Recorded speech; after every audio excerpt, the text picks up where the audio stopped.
कृषि कानून के खिलाफ आज किसानों ने देश भर में प्रदर्शन का ऐलान किया है। दिल्ली के बॉर्डर पर आंदोलन कर रहे किसानों के आंदोलन को आज 7 महीने पूरे हो रहे हैं।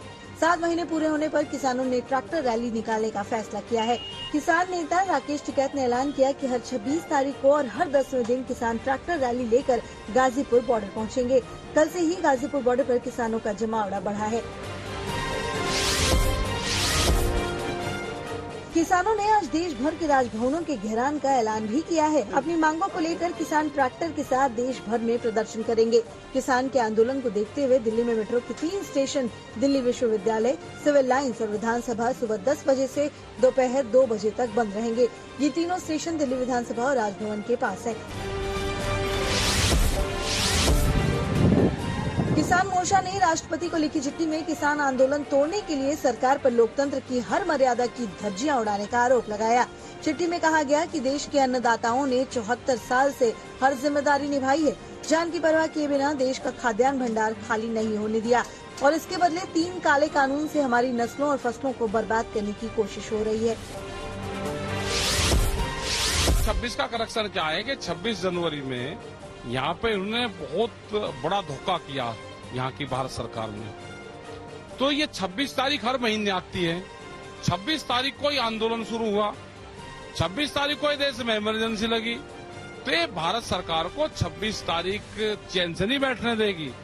जब जब भी देश में 26 तारीख आएगी, भारत सरकार को याद आती रहेगी। किसान नेताओं के इन हमलों के बीच सरकार ने फिर किसानों से बातचीत के संकेत दिए हैं। कृषि मंत्री नरेंद्र सिंह तोमर ने कहा कि हम किसानों के प्रस्ताव का इंतजार कर रहे हैं। किसान और सरकार के बीच 11 दौर की बातचीत हो चुकी है। बातचीत का आखिरी दौर 22 जनवरी को हुआ था। कानूनों के समर्थन में देश का बहुत बड़ा हिस्सा खड़ा हुआ है, लेकिन फिर भी किसान यूनियन को कानून के किसी भी प्रावधान पर कोई आपत्ति है तो भारत सरकार उन्हें सुनने के लिए भी तैयार है, चर्चा करने के लिए तैयार है और निराकरण करने के लिए भी तैयार है।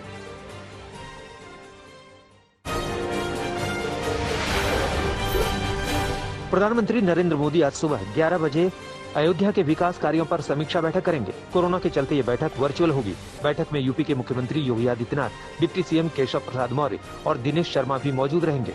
बैठक में पीएम मोदी के सामने अयोध्या का विजन डॉक्यूमेंट पेश किया जाएगा। केंद्रीय मंत्री रविशंकर प्रसाद का अकाउंट ब्लॉक किए जाने के बाद केंद्र सरकार और ट्विटर के बीच विवाद फिर बढ़ गया है। रविशंकर प्रसाद ने साफ शब्दों में कहा कि ट्विटर को भारत का कानून मानना ही पड़ेगा। उधर केंद्रीय मंत्री का अकाउंट ब्लॉक किए जाने के बाद संसद की स्थायी IT कमेटी ट्विटर से जवाब मांगने की तैयारी कर रही है।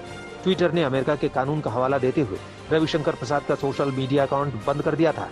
हालांकि इसके 1 घंटे बाद ही शुरू भी कर दिया था। एक बात बिल्कुल स्पष्ट कर देनी पड़ेगी कि ट्विटर भारत के कानून से ऊपर नहीं है।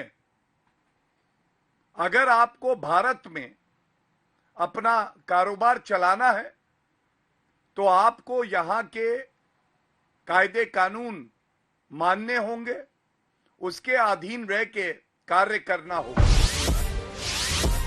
दिल्ली में ऑक्सीजन संकट को लेकर सुप्रीम कोर्ट की टास्क फोर्स की रिपोर्ट पर जबरदस्त राजनीति जारी है। रिपोर्ट आने के बाद बीजेपी ने केजरीवाल सरकार पर हमला बोला और कहा कि दिल्ली सरकार का झूठ सामने आ गया है। वहीं आम आदमी पार्टी ऐसी कोई रिपोर्ट न होने की बात कहकर बीजेपी के दावे को गलत बता रही है। दरअसल रिपोर्ट में कहा गया है कि कोरोना की दूसरी लहर के पीक के दौरान दिल्ली सरकार ने जरूरत से 4 गुना ज्यादा ऑक्सीजन की मांग की, जिससे 12 राज्यों के मरीजों पर असर पड़ा। भारतीय जनता पार्टी के नेता सुबह से जिस तथाकथित रिपोर्ट के हवाले से अरविंद केजरीवाल जी को गाली दिए जा रहे हैं, वैसी कोई रिपोर्ट एग्जिस्ट ही नहीं करती। जी हां, एग्जिस्ट ही नहीं करती। भारतीय जनता पार्टी झूठ बोल रही है। झूठ की इंतहा होती है, झूठ और मक्कारी की इंतहा होती है और भारतीय जनता पार्टी उस झूठ और मक्कारी के इंतहा पे पहुंच गई है, चरम पे पहुंच गई है। मनी लॉन्ड्रिंग मामले में महाराष्ट्र के पूर्व मंत्री अनिल देशमुख पर ईडी का शिकंजा कसता जा रहा है। ईडी ने कल अनिल देशमुख के 5 ठिकानों पर छापेमारी की। नागपुर में अनिल देशमुख के घर ईडी की टीम 7 घंटे रही और छानबीन की। इसके साथ ईडी ने अनिल देशमुख के साथ काम करने वाले 2 स्टाफ को भी हिरासत में लिया है। अनिल देशमुख के सचिव से पूछताछ के सवाल पर एनसीपी प्रमुख शरद पवार ने कहा कि हमें इसकी आदत है। ठीक आहे, तर ह्या गोष्टी आम्हाला काही नवीन नाही अनिल देशमुख हे काही पहिलेच नाहीत, अनेकांना सत्तेचा या पद्धतीनं वापर करण्याचा एक नवीन पायंडा आजच्या राज्यकर्त्यांनी दाखवलेला आहे. त्याच्या अधिक काय बोलण्याची आवश्यकता नाही. आम्हाला त्याची अत्यंतची चिंता वाटत नाही. अनिल देशमुखांच्या कुटुंबामध्ये त्यांच्या चिरंजीवांच्या त्यांच्या व्यवसायावर यापूर्वीसुद्धा प्रेमाची नजर या केंद्र सरकारच्या काही यंत्रणेने दाखवलेली होती आणि त्याच्यामध्ये त्यांना काय त्यांच्या हाती लागलं मला माहिती नाही, पण माझ्या माहितीप्रमाणे काही लागलं नाही आणि त्या नैराश्यपुरती आणखीन कुठं त्रास देता येईल का तो त्रास देण्याचा प्रयत्न आहे, पण त्याची काही चिंता करण्याचं आम्हाला कारण वाटत नाही. भोपाल से बीजेपी सांसद प्रज्ञा सिंह ठाकुर ने एक बार फिर विवादित बयान दिया है. सीहोर में एक कार्यक्रम में पहुंची प्रज्ञा ठाकुर ने कहा कि हेमंत करकरे को लोग देशभक्त कहते हैं, लेकिन जो वास्तव में देशभक्त हैं, उन्हें देशभक्त नहीं कहते हैं. इसके साथ प्रज्ञा ठाकुर ने कहा कि आतंकवाद का साथ देना कांग्रेस की विचारधारा है. कांग्रेस नेता अरुण यादव ने इस बयान पर पलटवार करते हुए कहा कि प्रज्ञा ठाकुर ने अपने कामों से भगवा वस्त्र और राष्ट्र धर्म को कलंकित किया है.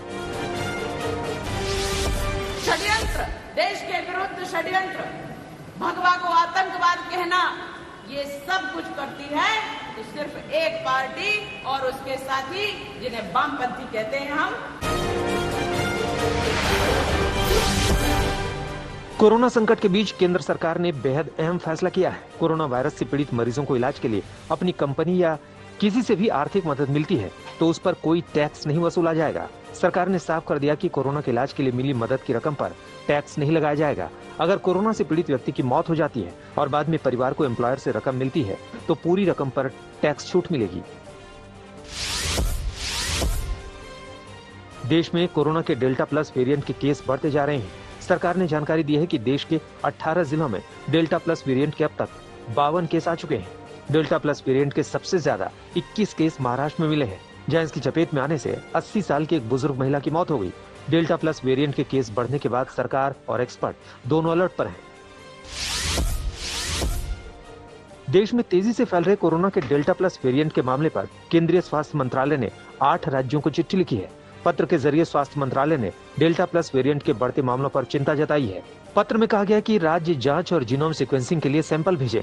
स्वास्थ्य मंत्रालय की ओर से उन राज्यों को चिट्ठी लिखी गई है जहां फिलहाल कोरोना के डेल्टा प्लस वेरिएंट के सबसे अधिक मामले सामने आ रहे हैं.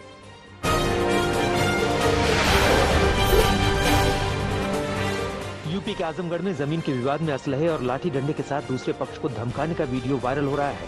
मामला तरौलिया के महादेवपुर गांव का है. पीड़ित परिवार का आरोप है कि वो अपनी पुश्तैनी जमीन पर निर्माण कर रहे थे. इसी बीच पड़ोस के लोग लाठी डंडा और असलाह लेकर मौके पर पहुंच गए. आरोपियों ने धमकी देकर काम कर रहे लोगों को भगा दिया. वीडियो वायरल होने के बाद पुलिस ने केस दर्ज कर लिया है और जल्द आरोपियों की गिरफ्तारी का भरोसा दिलाया है. मध्य प्रदेश के टीकमगढ़ के कारीनगर परिषद में सीएमओ के घर में घुसकर मारपीट की गई. सीएमओ ने बताया कि वैक्सीनेशन के दौरान हुए विवाद के बाद 2 लोगों ने उन्हें जान से मारने की धमकी दी थी. जब वो थाने में इसकी शिकायत दर्ज कराकर लौटे तो आरोपी उनके घर में घुस गए और मारपीट करने लगे. मारपीट की घटना घर के पास लगे सीसीटीवी में कैद हो गई. पुलिस केस दर्ज कर दोनों आरोपियों की तलाश में जुटी है. दिल्ली के जगतपुरी इलाके में पुलिस ने फर्जी कॉल सेंटर का भांडाफोड़ किया है. पुलिस के मुताबिक कॉल सेंटर के जरिए अमेरिका के लोगों से ठगी की जा रही थी. पुलिस ने बताया कि कॉल सेंटर में काम करने वाले कर्मचारी अमेरिकी नागरिकों को मैसेज भेजते थे. कॉल आने पर बताया जाता था कि उनकी सोशल मीडिया आईडी या यूनिक आईडी हैक कर ली गई है और इसे अनलॉक कराने के लिए ऑनलाइन शॉपिंग का वाउचर खरीदना होगा. पुलिस ने फर्जी कॉल सेंटर से जुड़े लोगों को गिरफ्तार कर लिया है. झारखंड के कोडरमा में पुलिस ने विदेशी लड़कियों का फर्जी फेसबुक अकाउंट बनाकर ठगी करने वाले 5 लोगों को गिरफ्तार किया है. पुलिस ने आरोपियों के पास से दर्जनों मोबाइल और सिम कार्ड बरामद किया है. पुलिस ने बताया कि आरोपी विदेशों से महंगे गिफ्ट का झांसा देते थे और गिफ्ट को छुड़ाने के नाम पर लोगों से पैसे हटते थे. पुलिस आरोपियों से पूछताछ कर इस गिरोह से जुड़े और सदस्यों का पता लगाने में जुटी है. पटना के दानापुर में गंगा नदी में डूबने से मां बेटी की मौत हो गई. बताया जा रहा है कि गंघारा गांव की रहने वाली महिला अपनी बेटी के साथ घाट पर नहाने गई थी. इसी दौरान महिला नदी में डूबने लगी. बेटी ने मां को बचाने की कोशिश की लेकिन वो भी नदी में डूब गई. घटना की सूचना के बाद एसडीआरएफ की टीम ने मौके पर पहुंचकर दोनों शवों को नदी से निकाला.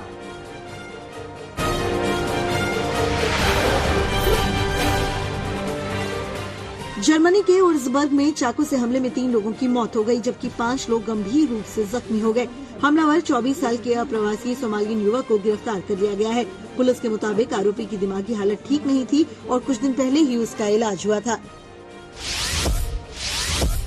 अमेरिकी शहर मियामी में एक बिल्डिंग ढहने के बाद रेस्क्यू ऑपरेशन जारी है। मलबे में दबी 35 लोगों को जिंदा निकालने में रेस्क्यू टीम को सफलता मिली है। एक बच्चे को भी कड़ी मशक्कत के बाद निकाला गया है। अब तक 4 लोगों की मौत हो गई है और 159 लोग लापता हैं। मौत के बाद आंकड़े बढ़ने की भी आशंका है। अमेरिका और ब्रिटेन में बनी कोरोना वैक्सीन की पाबंदी के बाद ईरान के सर्वोच्च नेता आयतुल्लाह अली खोमेनी को दी गई घरेलू वैक्सीन की पहली डोज। मध्य पूर्व में कोरोना से बुरी तरह प्रभावित होने वाला देश है ईरान। अब तक कोरोना से 83,000 से ज्यादा ईरानियों की जान जा चुकी है। वैक्सीन की सुस्ती पर भी सरकार पर लगातार सवाल उठ रहे हैं। टोक्यो ओलंपिक में शामिल होने के लिए जापान दौरे पर आई युंगाडाई टीम कोरोना से संक्रमित हो गई है। ओलंपिक के आयोजकों ने बढ़ाई कोरोना की पाबंदियां। जापान की राजधानी में कोरोना के मामलों में बढ़ोतरी के बीच ओलंपिक खेलों के आयोजन का लगातार विरोध हो रहा है।